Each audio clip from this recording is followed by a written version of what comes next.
திராவிட முன்னேற்ற கழகத்தை சார்ந்தவர்கள் தங்களுடைய தோல்வி பயத்தில் வாக்குச்சாவடிக்கு அருகாமையிலே இருந்து ஓட்டுக்கு பணம் வழங்கி வருகிறார்கள். இன்னும் சில இடங்களில் ஓட்டுக்கு பணமும் மதுவும் விநியோகம் பண்ணி வாக்குகளை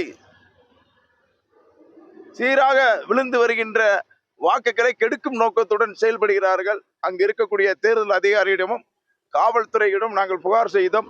கடந்த 2 நாள்களாக கம்பம் சட்டமன்ற தொகுதியிலே திராவிட முன்னேற்ற கழகத்தின் வேட்பாளர் பணப்பட்டுவாடா வீடுதோறும் செய்தார்கள்.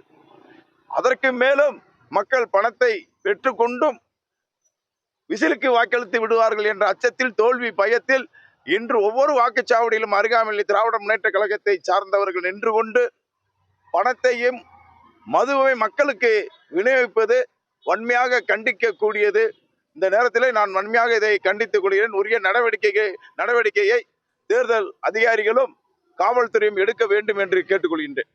திராவிட முன்னேற்ற கழகத்தை சார்ந்தவர்கள் தங்களுடைய தோல்வி பயத்தில் வாக்குச்சாவடிக்கு அருகாமையிலே இருந்து ஓட்டுக்கு பணம் வழங்கி வருகிறார்கள். இன்னும் சில இடங்களில் ஓட்டுக்கு பணமும் மதுவும் விநியோகம் பண்ணி வாக்குகளை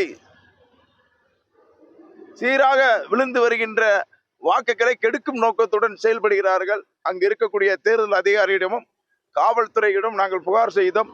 கடந்த 2 நாள்களாக கம்பம் சட்டமன்ற தொகுதியிலே திராவிட முன்னேற்ற கழகத்தின் வேட்பாளர் பணப்பட்டுவாடா வீடுதோறும் செய்தார்கள். அதற்கு மேலும் மக்கள் பணத்தை பெற்றுக்கொண்டும் விசிலுக்கு வாக்களித்து விடுவார்கள் என்ற அச்சத்தில், தோல்வி பயத்தில் இன்று ஒவ்வொரு வாக்குச்சாவடியிலும் அருகாமையில் திராவிட முன்னேற்ற கழகத்தை சார்ந்தவர்கள் நின்று கொண்டு பணத்தையும் மதுவை மக்களுக்கு விநியோகிப்பது வன்மையாக கண்டிக்கக்கூடியது. இந்த நேரத்தில் நான் வன்மையாக இதை கண்டித்துக் கொள்கிறேன். உரிய நடவடிக்கையை தேர்தல் அதிகாரிகளும் காவல்துறையும் எடுக்க வேண்டும் என்று கேட்டுக்கொள்கின்றேன்.